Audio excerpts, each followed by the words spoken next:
नहमदुहु व नसल्ली अला रसूलिहिल करीम। अम्मा बाद फ़अऊज़ु बिल्लाहि मिनश शैतानिर रजीम। बिस्मिल्लाहिर रहमानिर रहीम। इन्नल्लाहा ला युग़य्यिरु मा बिक़ौमिन हत्ता युग़य्यिरु मा बिअनफुसिहिम। सदक़ल्लाहुल अलीयुल अज़ीम। सबाई पढ़े सल्लल्लाहु अलैहि वसल्लम। हाथ पकड़ते आयोजित आज के पथसभार सम्मानित सभापति हजरत मौलाना उबैदुर रहमान महमूद साहेब दामत बरकातुहुल आलिया, सर्वस्तর ওলামায়ে কেরাম এবং আমার ইসলাম প্রিয় দেশপ্রেমী ভাইয়েরা আমার, আপনারা জানেন আগামী 12 তারিখ বাংলাদেশে জাতীয় নির্বাচন অনুষ্ঠিত হবে। তার মানে এই নয় যে নির্বাচন এই প্রথম, এর আগেও বহুত নির্বাচন হয়েছে, আমরা নির্বাচনে ভোট দিয়েছি। নির্বাচন হয়েছিল 1970 সালে। 1970 সালে নির্বাচনে আওয়ামী লীগ এককভাবে সংখ্যাগরিষ্ঠতা অর্জন করার পরেও পাকিস্তানিরা ভোটের মর্যাদা না দেওয়ার কারণে এদেশের মানুষের কাছে যাহা কিছু আছে সব নিয়ে ঝাঁপিয়ে পড়ে এদেশকে স্বাধীন করেছিল। 71 আমরা স্বাধীন হয়েছি, 72 সংবিধান রচিত হয়েছে, 73 একটা নির্বাচন হয়েছিল, যেই নির্বাচন ছিল পাতানো নির্বাচন, যেই নির্বাচন সুষ্ঠু নির্বাচন হয় নাই, মানুষের ভোট অধিকার প্রয়োগ করতে পারে নাই। 75 ঘটনার পরে বিএনপি ক্ষমতায় আসছে, জিয়াউর রহমান সাহেব 75 সালে ক্ষমতা বসলেন। 79 একটা নির্বাচন হয়েছে, এরপর জিয়াউর রহমান সাহেব দুনিয়ার থেকে বিদায় হলেন। 1981 সালে আরেকটা নির্বাচন হয়েছে, সত্তার সাহেব ক্ষমতায় বসলেন। সত্তার সাহেব ক্ষমতায় বসার পরে এরশাদ সাহেব ধাক্কা দিয়ে বের করে তিনি ক্ষমতা দখল করলেন। এরশাদ সাহেব 1986 সালে একটা নির্বাচন দিয়েছিল, যেই নির্বাচন ছিল পাতানো নির্বাচন। সেই নির্বাচনে সবাই অংশগ্রহণ করে নাই। এরপর এরশাদ সাহেবের আন্দোলন সংগ্রাম। 1991 সালে নির্বাচন হয়েছিল, যেই নির্বাচনে খালেদা জিয়া প্রথম ক্ষমতায় বসছেন। 1991 থেকে 96 পর্যন্ত যারা ক্ষমতায় ছিলেন তারা 5 বছরে দেশকে দুর্নীতিতে গোটা দুনিয়ার মধ্যে 4 বার চ্যাম্পিয়ন করছে। কয়বার? কয় বছরে? 5 বছরে গোটা বিশ্বের মধ্যে দুর্নীতিতে 1 নম্বরে আমাদের দেশকে নিয়ে আসছে। আলহামদুলিল্লাহ, খুব ভালো দেশ চালাইছে। এরপর আন্দোলন সংগ্রাম। 96 আবার মানুষ কন্যাকে বসালাম, ভেবেছিলাম এবার দেশ ভালো চলবে। 96 থেকে 2001 পর্যন্ত দেশের 12টা বাজাবার কারণে মানুষ আন্দোলন সংগ্রাম করে আবার 2001-এ খালেদা জিয়াকে ক্ষমতা বসালো। 2001 থেকে 5 বছরের মধ্যে আবার আন্দোলন সংগ্রাম। বেরাকে থাকা মঈনুদ্দিন ফখরুদ্দিন সাহেব ক্ষমতা দখল করলেন, 2.5 বছর তারা ছিলেন।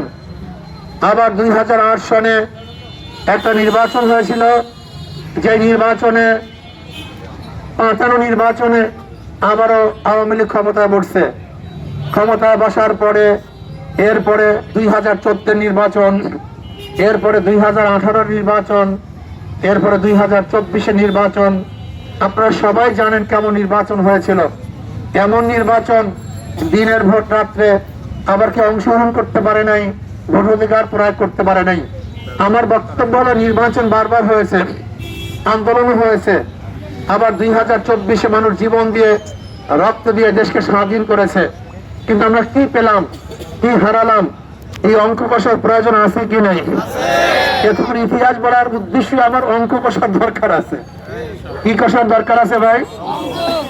অঙ্ক, কি হারালাম, কি পেলাম।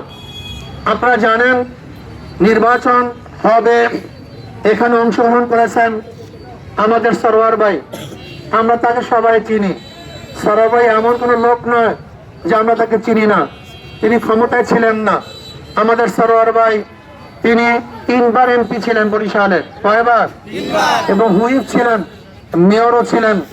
নতুন ভাবে যদি আবার আপনারা তাকে নির্বাচিত করেন আপনাদের ব্যাপার। এখানে নিষেধ করার কোনো অধিকার ক্ষমতা আমার নাই, আমি নিষেধ করব না। জনগণ যদি তাকে বারবার নির্বাচিত করে সেটা জনগণের বিষয়। কিন্তু আমার প্রশ্ন হলো, অঙ্ক কষার দরকার আছে।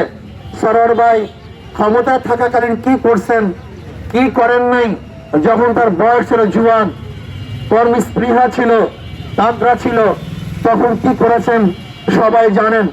এখন সরোয়ার ভাই সেই অবস্থারও নাই। যদি আবারও নির্বাচিত করেন, কি করবেন কি করবেন না সে অঙ্ক আপনারা কষবেন।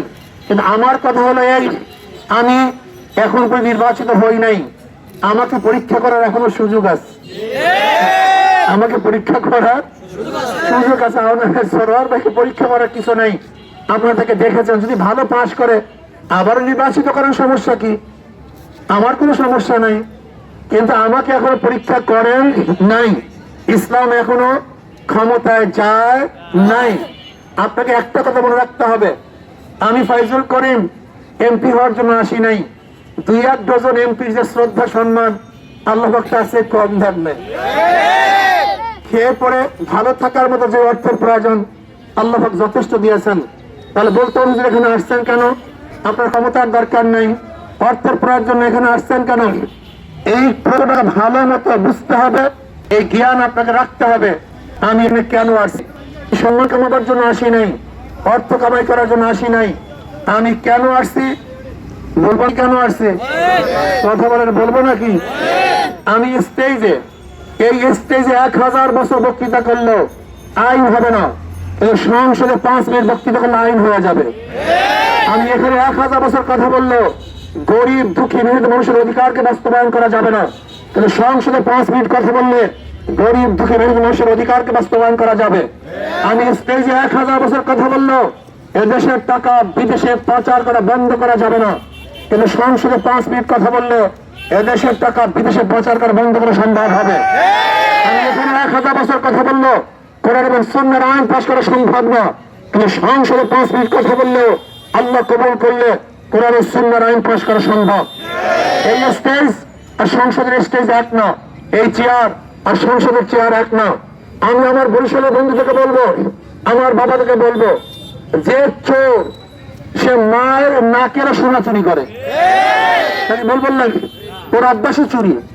যে জালেম বাবার সাথে জুলুম করে, মার সাথে জুলুম করে, স্ত্রীর সাথে জুলুম করে, বোনের সাথে জুলুম করে, ওর অভ্যাসী জালেম কামি জুলুম করা, কথা ঠিক না? কিন্তু যে ব্যক্তি চোর না, সে শত্রু মালে চুরি করতে পারে না, কেন? অভ্যাস নেই, কথা পারে না, কি নাই? যে চোর না সে শত্রু মালে চুরি করতে, কারণটা কি? অভ্যাস নাই। যে জালেম না সে শত্রুর সাথে জুলুম করতে পারে না, কারণটা কি? অভ্যাস নাই। আর যে চোর সে মার নাকে সোনায় চুরি করে, যে জালেম সে সবার সাথে জুলুম করে। যদি আমরা চোর হই, আমাকে নির্বাচিত করে আপনাদের ঠিক হবে না, আমার অভ্যাস হবে চুরি।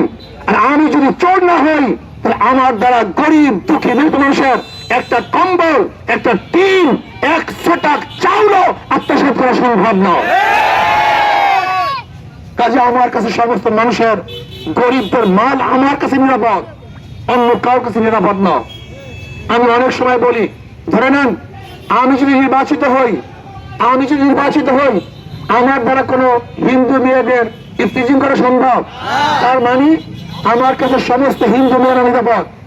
আমি যদি নির্বাচিত হই, আমি কি কোনো হিন্দুর দোকানে গিয়ে চাঁদা তুলতে পারবো? আমার কাছে সমস্ত হিন্দু ব্যবসায়ীদের নিরাপদ।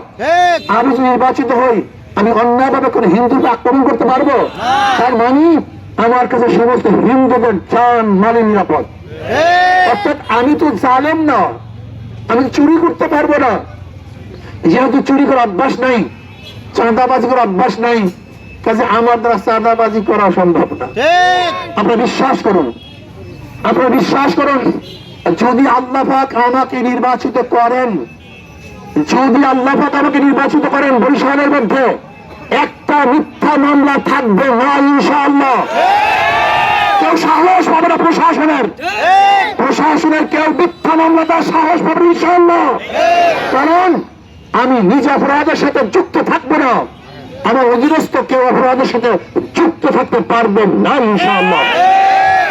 যদি ইনশাআল্লাহ আমি নির্বাচিত হই, আমার গরিব বন্ধুরা লিখে রাখো, যদি আমি নির্বাচিত হই, গরিবের প্রত্যেকটা প্রাপ্তি পুঙ্খানু তাদের পৌঁছানো হবে।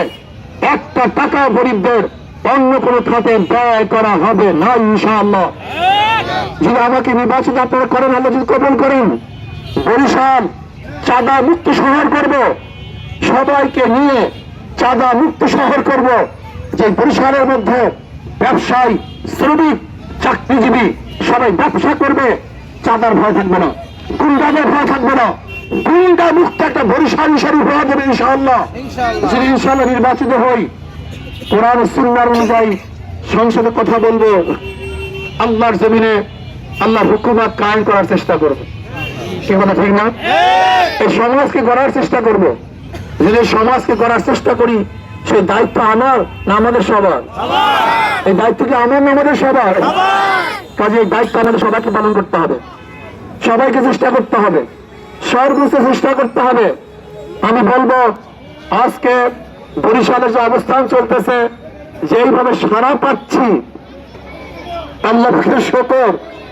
অনেক ভোটাররা আমাকে বলে, হুজুর যদি নির্দলীয় নিরপেক্ষ গ্রহণযোগ্য নির্বাচন হয়, এই বছর হাত পাখা কমপক্ষে 50,000 ভোট বেশি হয়ে নির্বাচন হবে ইনশাআল্লাহ। আল্লাহ যেন মানুষের মনকে ঘুরিয়ে দিয়েছে, কি কথা ঠিক না? এই জন্য আপনারা যারা আছেন, প্রত্যেকের জায়গার থেকে, প্রত্যেকের স্থান থেকে ওদেরকে বারবার দেখেছেন, আমাকে এখনো দেখেন নাই। কাজে একটা বার পরীক্ষা করার জন্য সবাই রাজি আছেন ইনশাআল্লাহ? ও ভাই, আপনি রাখেছেন না? কিন্তু একটা বার রাখা আছেন না ইনশাআল্লাহ?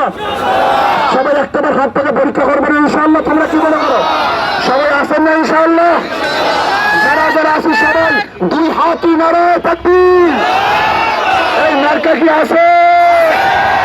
গরিব দুঃখীর মার্কা আছে, মুসলিম হিন্দুদের মার্কা আছে, শান্তির মার্কা আছে, কৌশল মার্কা, সবার মার্কা, মুসলিম হিন্দু, ধনী গরিবের, পুরুষ মহিলাদের সবার মার্কা। আল্লাহ আমাদের সবাইকে সর্বোচ্চ চেষ্টা করার তৌফিক দান করেন, জবান খোলার তৌফিক দান করেন ইনশাআল্লাহ। 12 তারিখ ইনশাআল্লাহ হাত পাখা বিজয় অর্জন করবে, এই জাতি বিজয় অর্জন করবে, বরিশালবাসী বিজয় অর্জন করবে। আমরা সবাইকে নিয়ে একটা ইনশাআল্লাহ সমাজ গঠন করব, যেখানে সরকারি দল, বিরোধী দল ঐক্যবদ্ধভাবে থাকবো, কারোর ঘর ছাড়তে হবে না। 12 তারিখ নির্বাচিত করবেন ইনশাআল্লাহ। 13 তারিখ যারা দোষী না, তারা ঘরে নাক টানিয়ে ঘুমাবেন, দৌড়াইতে হবে না ইনশাআল্লাহ। কাজে আল্লাহ আমাকে এবং আমাদের সবাইকে কবুল করে নেন।